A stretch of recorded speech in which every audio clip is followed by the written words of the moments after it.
देखिए एगो माई का कहतरी अपने बेटा से। माई कहेली रहब बेटवे के संग हो, माई कहेली रहब बेटवे के संग हो।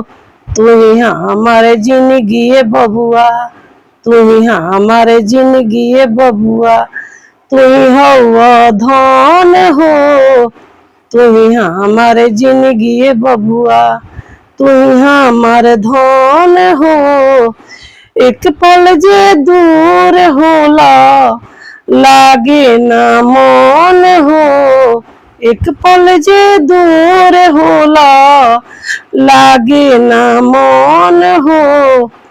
तू ही हमारे जिंदगी बबुआ, तू ही हमारे धन हो, तू ही हमारे जिंदगी बबुआ, तू ही हमारे धन हो।